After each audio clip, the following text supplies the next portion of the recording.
So the idea with the podcast was just one day you said, you know what, where'd you hear about it? So I did this for many years where I just started doing webinars every week, right? And started to make a lot of money. I think the next year we did 2 million and 2.5 million the year after that. And I just got burnt out doing webinars every week, selling the same thing over and over. We started to create other courses and products, but it's essentially, I was just like, okay, I'm just selling constantly. And I'm selling the same presentation pretty much over and over, saying the same stories. And it was fun for a while, but then I just got burnt out. I was just like, okay, I've got some money in the bank. I've been doing this over and over. This is not fulfilling me anymore. This was challenging at first, but now it's not fulfilling. And as I was going through this kind of breakdown with my business partner, the girlfriend, friendships in life, I remember thinking, what's the next thing I want to do? What's the next thing I want to do in my life? I've got some cash. I've got some status in this little industry. Like, people know who I am. Right. I've got a small audience. Like, I've got credibility. I'm starting to speak on stages, whatever. But it wasn't lighting me up 100%. Mm-hmm. And the thing I loved doing was learning from world-class athletes, coaches, people that I'd been around my entire life as an athlete. So I always studied the greats in sports. Right. And a lot of people would ask me, like, Lewis, how did you accelerate these results financially so quickly in business without business skills? And I said, all I did was use the knowledge from sports and from great coaches and great athletes. And I just applied that to my life because that's all I know.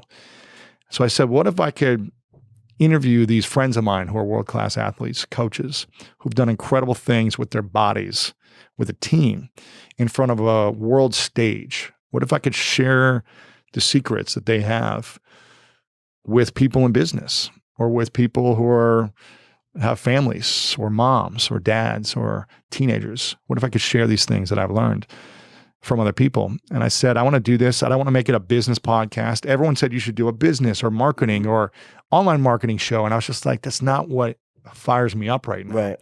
And everyone thought I was stupid. I remember calling it the School of Greatness because it was like, it could be greatness in anything, right? I was just like, I wish I was horrible in school. The things that they taught me in school didn't really help me, but it was the lessons from coaches and on the sports teams. And from, like, for example, be specific. Like, what type of stuff? Like, when you say, you learned along the way. In school, we would have these I don't know if you remember Scantrons, but we'd have these Scantron tests, and it was essentially you fill in the little, exactly, the little bubble. And for me, it was just like a way of. It was so analytical that I couldn't comprehend the questions. I couldn't think about the answers. I couldn't remember what I was learning in these books. It was too analytical for me that all it did was force me in ways to cheat. It's ways to find out, how can I look at someone else's page? I became great at cheating on homework, papers, and I never felt good about myself. Right. But it was a survival mechanism because I couldn't pass any other way. It didn't matter how many tutors I have. It didn't matter how much my mom helped me study for homework. It didn't matter how much I had note cards and prepared hours and hours. I could work myself to death and I wouldn't get good grades. It just wasn't in the cards for me. So they would teach us how to memorize. They would teach us how to take tests, but they wouldn't teach us how to deal with the emotion of failure in school. There was no class on here's how to overcome failure and the emotional trauma that you have in your life through rejection, failure, heartbreak, when someone breaks up with you, when a business deal goes south, when your parents don't connect with you. They didn't teach those lessons. And those were the things that I wanted as a kid the most, was to learn about connection, communication, about understanding my inner world. So I wish there was a school like that growing up. And I said, I'm going to create this school, the School of Greatness.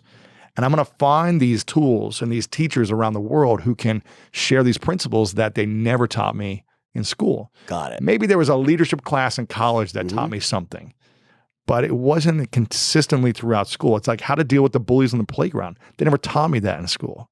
So how would you, getting specific here, what would you say in your opinion, you've been at this a long time now, right? What's your opinion? Like if you had to break it down to, let's say, 5 sort of things that like lessons for greatness, living a life of greatness and whatever that might, I think it's different. Every person's definition is a bit different, right? But it's got to be some overarching principles that you've identified over the years, right? The greatest, I start with athletes because the greatest athletes in the world to become a world champion, they have to have a clear vision. So they're clear on what they want. Right. The Olympians were clear for years. They didn't just say like, Sure. oh, well, why don't we make the Olympics next year? No, it Watch took them, themselves run the race and win 1,000 times when they ever cross the finish. exactly. Sure. But it took them 8, 10, 15 years of having that clear vision. And the greatest business leaders, greatest salespeople, the greatest parents have that clarity of vision as well. This is a basic principle. This isn't something new, but this is what I've learned from most people, is without having a direction of where we want to go, we're going to be wandering in no man's land. And no man's land gets all of the vultures that are coming after the dead meat, waiting for the dead things to occur. And so when we aren't clear on what we want, even if it's like, I want to get clear in the next 3 months of what I want to do. You don't have to have this grand vision for the next 20 years of your life. It can be a 6-month vision, but clarity of vision of where you want to go is the first step.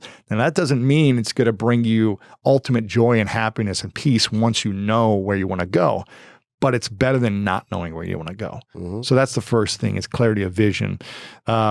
All the greatest athletes have learned how to overcome adversity and turn their adversity into their advantage. So you hear this from a lot of the great athletes who succeed, or the great actors or business leaders.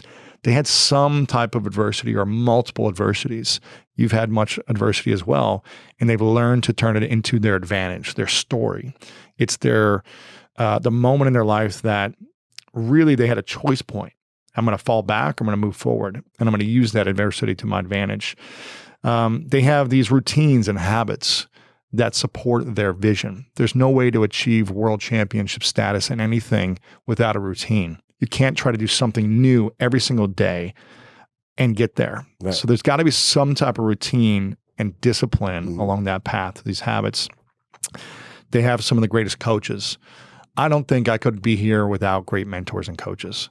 From every stage of my life, in every area of my life, from relationships to my physical body. You've got a coach, and I don't know if you still have the trainer, but he's on vacation right now. Exactly. Yeah. Yeah. But you know, at every stage, having those coaches, the greatest athletes in the world, there's no way Kobe, LeBron, Michael Jordan, these guys would be where they're at without the coaches that pushed them and held them accountable when the stakes were high. And I would say the fifth thing is I believe the greats, the ones that truly make an impact, live a life of some type of service. They have something higher where they want to impact people along the way. They may do it in different ways. They may not be giving back to charities, but they're looking to share their art with the world and impact people that way. They may not be donating tons of money, but they're doing something to impact people. And I think that's some of the key principles of greatness. Awesome. Yeah. And in terms of the actual podcast business now, so you're like one of the early pioneers, right? So what do you think about the growth of the industry? I think it's amazing. It's amazing. There's over, is it 600 or 700,000 podcasts now? And it's amazing in the fact that it creates more awareness for everyone. So anyone's got a podcast, but it's also more and more challenging to build and retain audience because there's so many shiny objects. Right. There's so many different shows you could listen to. So why are people going to listen to you or to me? Why would they keep showing up every week? Do you teach people how to start podcasts, or you haven't gotten into that? I haven't done that yet. I mean, I'll just share it kind of briefly when people ask, but I haven't created a course. What do you think in terms of this is a popular thing? What do you think the secret is? Like, so, you know, listen.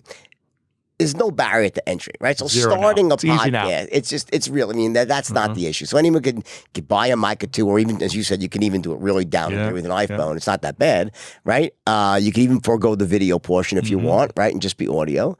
You could put it on Spotify and iTunes. It's basically easy, next to nothing. Anchor, you can put it up for free right away, right? But what do you think the secret is to having a successful podcast? Like, what do you, in terms of like, obviously, okay, so listen. What does success mean? I mean, in terms of, well, let's look at success as people listening. Like, there was an artist. I don't care if they think it's great critically. I want people to look at it and listen to my music, right? So, like, you want people to listen, right? So, what do you think the secret is to essentially launching a podcast and then building and slowly building and retaining an audience? I remember thinking to myself, there's got to be a way to reach people who are stuck in traffic, who are sitting in here for an hour a day to go 2 miles. And there's got to be a way to give people tools or some type of inspiration, something like I needed in that moment. I felt stuck in my life.